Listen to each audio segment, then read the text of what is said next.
Bonjour à tous et à toutes, chers adhérents de BHC. Nous continuons avec la halachot du Leil HaSeder. On était hier à Kadesh, on continue aujourd'hui. Kadesh ou Ratz. On se lave les mains sans bracha.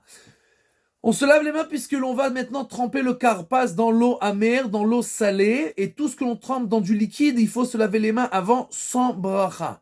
D'accord? Maintenant, c'est pour ça qu'il faut faire attention aussi de tremper le karpas avec la main. Pas avec une fourchette, mais avec la main, puisque on se lave les mains pour ça, puisque l'on va tremper quelque chose avec la main dans du liquide. Et donc, où on fait ça avec du céleri, il y a des ashkénazim qui font ça avec des pommes de terre, chacun comme son minag, mais comme on l'a dit, il faudra tremper ça avec la main pour faire la mitzvah comme il faut, et il faudra faire attention de ne pas manger kazaït. Il faut manger moins que kazaït, à peu près 10-15 grammes à peu près, pour ne pas rentrer dans un doute, est-ce qu'on doit faire la bracha après qu'on ait mangé, puisqu'on va faire dans une seconde motzi, on va manger de la matzah, et la matzah, elle rend quitte tous les aliments, et donc on a une question, est-ce qu'on doit faire avant la bracha achona sur le céleri qu'on a mangé ou pas? Mais ça, donc on a un doute seulement si on a mangé 30 grammes, si on a mangé kazaït. Si on mange moins que ça, alors on n'est pas obligé, on doit pas faire, on rentre pas dans ce doute-là, et bien entendu, on ne fait pas la bracha.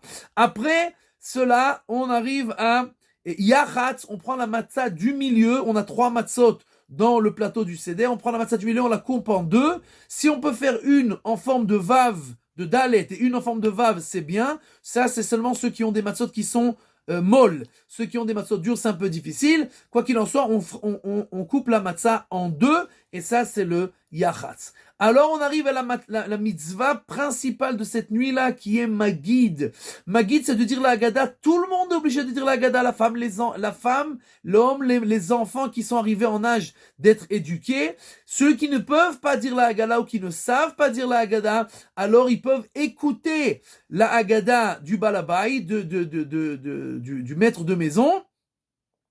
Et lui, il rend quitte tous les autres. Mais l'essentiel de la mitzvah, c'est pas de dire la Haggadah, c'est de raconter la Haggadah. C'est de raconter à nos enfants les miracles que Dieu a fait à la sortie d'Égypte, les miracles que Dieu a fait dans notre génération, les miracles que Dieu nous fait à chaque famille, à chaque personne en particulier, et tout le monde a des miracles journaliers. Il faut juste ouvrir les yeux un petit peu, et comme ça, on doit allumer la flamme de la foi dans nos enfants, et c'est l'essentiel de la mitzvah. Et le Zohar HaKadosh nous dit que quelqu'un qui fait cela, alors il est invité à la fin des temps à être dans la fête que Dieu va faire pour la rédemption. Et bien entendu, nous voulons tous être à cette fête-là. Et c'est pour ça qu'il faut faire très attention de renforcer la foi de nos enfants dans cette soirée, dans cette nuit, et de leur raconter tous les miracles qui ont été faits depuis le début des temps jusqu'à aujourd'hui, jusqu'à que l'on ait, Bezrat Hashem, la dernière bonne nouvelle de la rédemption finale. Bimera beyamenu. Amen.